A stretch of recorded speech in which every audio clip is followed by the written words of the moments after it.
তরুপত্র প্রকাশনায় প্রকাশিত লেখিকা সোমাশ্রী মণ্ডল রচিত উপন্যাস বিভাবরীর রাজন্যা পর্ব ৩। প্রবল ঝোড়ো হাওয়ার তাণ্ডবের মাঝে নিকষ কালো রাতের অন্ধকারের গভীরতা যেমন মাপা সম্ভব নয়, তেমন রুবার ছোট্ট হৃদয়ের ভয়ের তীব্রতাও বোঝা অসম্ভব। এখন এই পরিস্থিতিতে রুবার নিজের অজান্তে একটা অপরিচিত মানুষের ওপর ভরসা করা একদম উচিত হয়নি। সে মনে মনে গালি দিয়ে তিরস্কার করে নিজেকে। একটুর জন্য ভেবেছিল এই বোধহয় রক্ষা পেল অমানুষগুলোর হাত থেকে, কিন্তু এখন তো ওদের ওপরেও একজন তাদের গুরু এসে হাজির হয়েছে এখানে। ভয়ে আতঙ্কে গুটিয়ে যায় রুবা, আবারও ঢুকরে শব্দ করে কেঁদে ওঠে। রুবার কান্নার শব্দে বিরক্ত হয়ে পিছনে ঘুরে মুখোমুখি দাঁড়ায় লোকটি। একবার এক পলক ডান দিকে তাকিয়ে দেখে ড্রাইভার দীপেশ ছেলেগুলোকে ধরে গাড়িতে বসাতে ব্যস্ত। সঙ্গে সঙ্গে দৃষ্টি ফিরিয়ে নেয় ব্যক্তিটি। রুবার দিকে চক্ষু দুটো স্থির রেখে কড়া গলায় ঝাঁঝিয়ে উঠে বলে, তাড়াতাড়ি কর, সব বেয়াদবগুলোকে চোখের সামনে থেকে নিয়ে যা। কাল সকালে সবার মজা বোঝাবো আমি কি জিনিস, ওরা চিনে নেবে তখন। এক একটার একটা হাত ভেঙে অন্য হাতে ধরিয়ে গলা পর্যন্ত মদ খাইয়ে ভোজপুরি গানে নাচাবো সারাদিন। ড্রাইভার দীপেশ ভীত হয়ে ঢোক গিলে কাপা গলায় বলে, হ্যাঁ স্যার। তারপর রুবাকে শান্ত গলায় ধমকায়, এই মেয়ে, কান্না থামাও। তোমার ন্যাকা ন্যাকা কান্নায় আমার ভীষণ বিরক্তি বোধ হচ্ছে। এসব চোখের জল, হাহুতাশ, কান্নাকাটি অসহ্য লাগে খুব। একরাশ বিরক্তি নিয়ে ভারিক্কিভাবে কঠিন গলায় রুবাকে কথাগুলো শোনায় লোকটি। ঝাঁঝালো কণ্ঠে রুবার বুক কেঁপে ওঠে। সে কান্নার শব্দ থামিয়ে দিলেও নাক টেনে ফুপিয়ে ফুপিয়ে কেঁদে চলে তখনও। রুবার নাকের জলে, চোখের জলে অস্থির হয় সুন্দর মুখখানি। ফর্সা মুখশ্রীটায় অতিরিক্ত ক্রন্দনের কারণে নাকের ডগায় ফুটেছে রক্তিম আভা, গাল দুটো হয়েছে গোলাপি বর্ণ। লোকটির রুবাকে এমন দেখে মায়া হওয়ার কথা, তবে হচ্ছে বড্ড অসন্তুষ্ট। অরিত পুনরায় কর্কশ গলায় গাঢ় কণ্ঠে বলল, কি ভেবেছো হ্যাঁ? কান্নাকাটি করলে আমার হাত থেকে তুমি বেঁচে যাবে? শোনো মেয়ে, তোমার ন্যাকা ন্যাকা কান্না এক্ষুনি থামাও বলছি। পথ ছাড়ুন, যেতে দিন আমায়। কি ভুল করেছি আমি? আমাকে প্রাণে মারবেন বুঝি? আমার সামনে এসে এই ভুলটা করেছো তুমি। ব্যক্তিটির কথায় শিউরে কাঁপুনি দিয়ে উঠে রুবার শরীর। ওর ইচ্ছে করছে চিৎকার করে হাত পা ছড়িয়ে কাঁদতে, তার পারছে কই। কেবল ভয়ে ভয়ে কম্পিত শরীরে এক পা পিছনে পিছিয়ে আসে। রুবার সরে যাওয়াতে লোকটিও তার দিকে সামনে এক পা এগিয়ে যায়। লোকটার এমন কাণ্ডে রুবা তক্ষুনি ভয়ার্থ কম্পিত কণ্ঠে পুনরায় বলে, একদম এগোবেন না, দূরে যান, দূরে যান। বলতে বলতে রুবা দুপা আরও পিছিয়ে যায়। লোকটি আবারও ওর কাছে এগিয়ে গিয়ে রুবার মুখোমুখি দাঁড়ায়। আতকে ওঠে রুবা।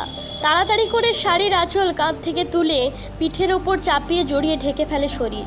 লোকটি রুবার কাণ্ড দেখে শব্দ করে ঠোঁট বাঁকিয়ে ক্রর হাসি হাসতে চিৎকার করে দ্রুত পায়ে পিছনে পিছিয়ে আসতে চায় রুবা। তখনই শাড়ির কুচিতে পা বেঁধে মাটিতে পড়ে যেতে গেলে ওর কোমর জড়িয়ে ফেলে আগন্তুক। লোকটির শীতল হাতে স্পর্শ কোমরে অনুভব হতেই রুবার আঁখিদয় যেন কোটর ছেড়ে বেরিয়ে আসতে চায়। কপাল কুঁচকে বড় বড় চোখে তাকিয়ে থাকে লোকটির দিকে। মানুষটার মুখে ঠোঁটের কোণায় লেগে আছে রহস্যময় কুটিল হাসির রেখা। ভিতর রুবা শুকনো গলায় ঢোক গিলতে গিয়ে শুনতে পায় একটা চাপা কণ্ঠ। লোকটা এক হাতে রুবার কোমর জড়িয়ে রেখে অন্য হাতটা বাড়ায় ওর কাঁধের কাছে আঁচল সরাতে, কিন্তু মাঝপথে থেমে যায় হাত। একটা নিষ্পাপ মায়াবী ক্রন্দনরত মুখ দেখে ঠাউর করতে পারে মেয়েটার বয়স নিতান্তই কম। ছোট্ট একটা মেয়ের শরীরে এখনই আঁচড় কাটতে যাওয়া মূর্খামি। চোখ বুঝে নিজেকে শান্ত করে আগন্তুকটি। থমকে যাওয়া হাতটা রুবার কাঁধের কাছে খোলা চুলগুলো মুঠো করে চেপে ধরে মুখের সামনে এনে ধরে চাপা কণ্ঠে বলে, এই যে মেয়ে, বয়স কম বলে এ যাত্রায় বেঁচে গেলে, তবে ভেবো না তোমাকে আমি ছেড়ে দেব। আমার নজর পড়েছে তোমার ওপরে, সহজে তো মুক্তি নেই আমার হাত থেকে। অরিত রায়চৌধুরী নিজের চাওয়া পাওয়ার হিসেব না করে ছাড় দিলেও ছেড়ে দেয় না কখনো, বুঝেছ? রুবার শরীরে লোমকূপ জুড়ে শিরশির করে উঠে অরিতের শান্ত গলায় চাপা হুমকি ও তার উষ্ণ নিঃশ্বাস।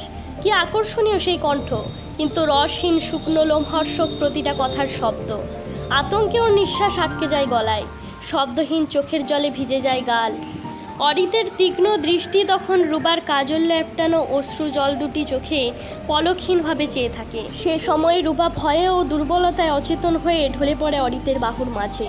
ঠোঁটের কোণে বাঁকা হাসি ফুটে ওঠে অরিতের। হাতের বাঁধন শক্ত করে জড়িয়ে ধরে কোলে তুলে নেয় রুবার শাড়ি জড়ানো ছোট্ট দেহটা। হঠাৎ ঝড়ের মাঝে মেঘ ডাকে, খেলে যায় বিদ্যুৎ। শুরু হয় আকাশ ফেটে ঝড় বৃষ্টি। বৃষ্টির জলে ধুয়ে যায় রুবার সিথি রাঙানো রক্তলাল সিঁদুর। যেন প্রকৃতিও জানিয়ে দেয় অনিশ রুবার বিয়ে নামক সম্পর্কটি মিথ্যে, মিথ্যে।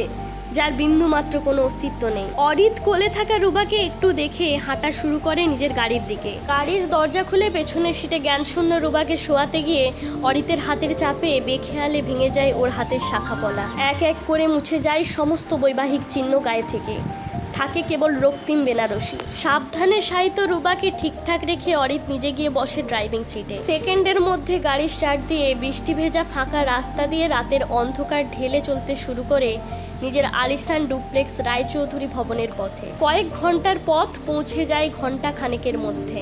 কালো মার্সিডিজটির চলার গতি কমে যায় বড় লোহার গেটের সামনে এসে। একটু দূর থেকে দারোয়ান দুটির সেদিকে লক্ষ্য হতেই বোঝে এই গাড়ির মালিক কে। সুতরাং সময় নষ্ট না করে দ্রুত দুই দিক থেকে গেট টেনে খুলে দেন ওনারা।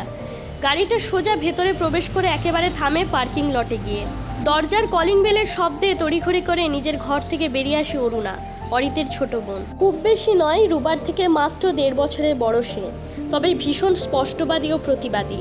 অন্যায়কে প্রশ্রয় দেয় না, অপরাধীকে সহ্য করে না। অরিতের ক্ষেত্রেও তাই। বড় দাদার করা বহু অপরাধ নিজের চোখে দেখে এসেছে অরুণা। সেই কারণে বিগত কয়েক বছর ধরে দুই ভাই বোনের সঙ্গে চলে আসছে বিবাদ ও মনোমালিন্য। তবে তাদের ভালোবাসার কমতি নেই। নতুন নতুন কেচ্ছা কাহিনী লেগেই থাকে চৌধুরী ভবনে। এগুলো সবই ওর জানাই। আজকেও পুরাতন ঘটনার ব্যতিক্রম নয় বটে। একটু আগে এই ড্রাইভার দীপেশ বাবুর থেকে একটা খবর কানে এসেছে অরুণার। ড্রাইভার মানুষ বড়ই উদ্গ্রীব হয়ে কথাটা তাকে জানায়। সে কথা শোনার পর থেকেই বড় দাদার অপেক্ষায় ছিল অরুণা। ও দেখতে চায় কোন অভাগীর আবার কপাল পুড়তে বসলো।